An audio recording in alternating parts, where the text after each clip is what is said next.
Hi everyone. Today I'm going to be talking to you about Florence Nightingale. For a long time, my plan was always to go into nursing, and because of that, I know a lot about her. Even though I'm not going into nursing anymore, she's still someone that should be talked about and remembered for the way that she pioneered nursing. So much so that to this day, she's still considered the founder of modern nursing. Florence faced many ups and downs in her life, and I'm going to talk to you about some of the things she went through and why she should be remembered for her courage and bravery that she faced, making nursing what it is today.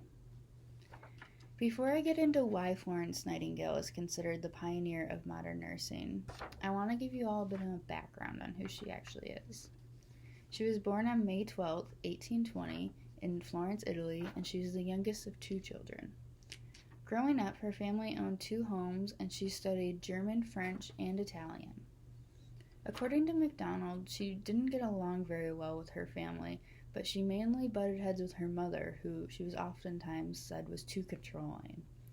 Florence even went as far as saying that her mother controlled her life so much that she never once did her own hair until she was 17 years old. In the 1800s, social class was a big part of life, and Florence's family was a part of the elite circle because her father was a wealthy landowner.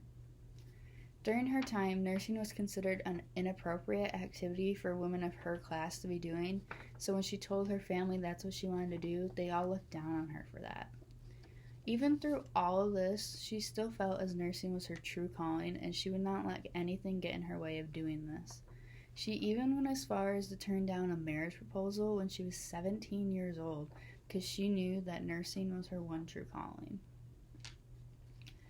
Florence is remembered greatly for her efforts during the Crimean War. The war started in October of 1853, but she wasn't called in until late of 1854. When she was called in, she was asked to gather as many nurses as she could so that they could tend to the wounded soldiers.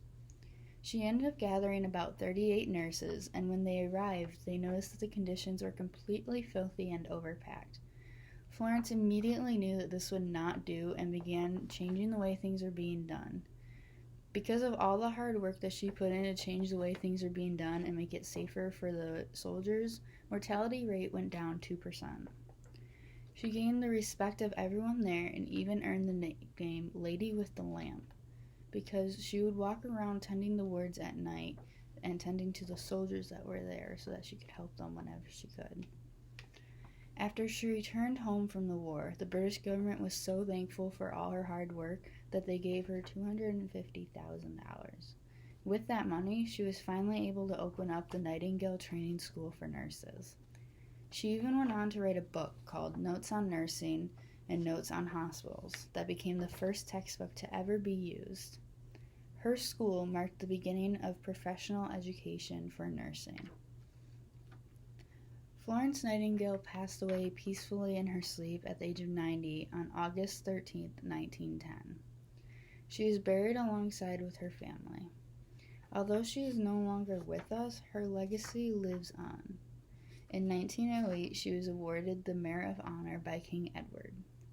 Just 2 years later, in 1910, sadly the year she died, she got a message from King George himself celebrating her 90th birthday, which really isn't anything too crazy, but is still pretty cool if you ask me. Her original training school is still there, although it's not a training school anymore. It is now a museum that is dedicated to her. She even has a statue as part of the Crimean War Memorial in London.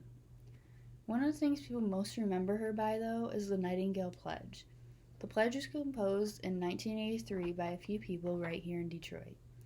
Although it has been revised many times, it's really just a modified version of the Hippocratic Oath. At this point, I would bring up my slide that has the oath written on it, but since we are in class and I can't really do that, I encourage you guys that if you're still curious about it, to look it up and read it over. It's very short, and I promise it's a quick read. Florence Nightingale left behind a legacy along with hundreds of notes that would help shape the nursing world to what it is today.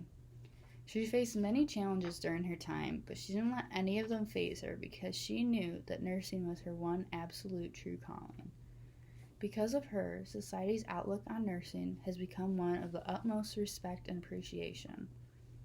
It was with her courage and bravery that nursing field became what it is today. It is safe to say that she truly was a pioneer in the nursing world. Thank you.